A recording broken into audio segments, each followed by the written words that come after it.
Një grup ekspertësh të angazhuar nga Komisioni Evropian ka përgatitur një raport në lidhje me krizën në Maqedoni. Grupi drejtuar nga Reinhard Priebe, ish zyrtar i lartë i Komisionit, vë në duke mangësitë e funksionimit të institucioneve në Maqedoni. Raporti thekson mes të tjera se shërbimi sekret Maqedonas është në shërbim të qeverisë dhe rekomandon që ai të mos merret direkt me kontrollin e komunikimeve. Njofton nga Shkupi korrespondenti ynë Isak Ramadani. Grupi i ekspertëve me porosi të Komisionit Evropian ka analizuar gjendjen në më shumë fusha në Maqedoni dhe thellimi i krizës si rezultat i skandalit të madh të përgjimeve përbën një element shqetësues. Ndërkohë që kornizat ligjore të vendit vlerësohen në mënyrë pozitive, nga ana tjetër nënvizohet zbatimi jo objektiv dhe i anshëm i tyre. Ekspertët evropian në bazë të përgjimeve vërejnë se ka korrupsion serioz politik në më shumë nivele dhe mënyra dhe se lufta kundër këtij korrupsioni duhet të jetë përparësi për vendin. Grupi shpesh është ndeshur me refuzimin e organeve përkatëse për të marrë përgjegjësinë. Raporti vë në dukje se regjistrimet e bisedave telefonike janë jo ligjore dhe ato janë bërë brenda disa vitesh duke mos paraqitur një çështje hetimesh gjyqësore.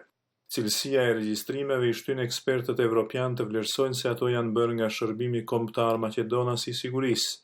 Drejtoria për siguri dhe kundër zbulim ka punuar në shërbim të qeverisë, thot raporti. Janë kontrolluar funksionarë të lartë të administratës publike, prokurorët, gjykatësit dhe kundërshtarët politik. Kjo flet për ndërlikimin e qartë të pushtetit në gjyqësor dhe në institucione të tjera.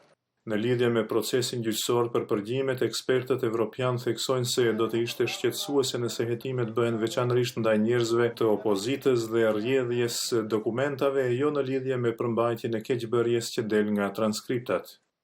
Si shkelje bazë lidhur me përgjimet, theksohen shkeljet e ligjit për mbrojtjen e të dhënave private të Konventës së Vjenës për marrëdhënie diplomatike, ndikimi i zyrtarëve të lartë të qeverisë dhe partisë në veprimtari të paligjshme, si dhe manipulime zgjedhore, korrupsion, shpërdorim i pushtetit, konflikt interesa, shkërcënime, trysni ndaj nëpunësve shtetëror që të votojnë për një parti, përfitime jo ligjore dhe nepotizëm.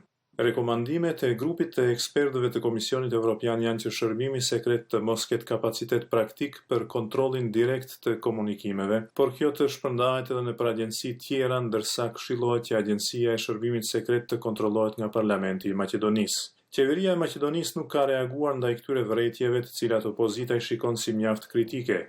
Për zërin e Amerikës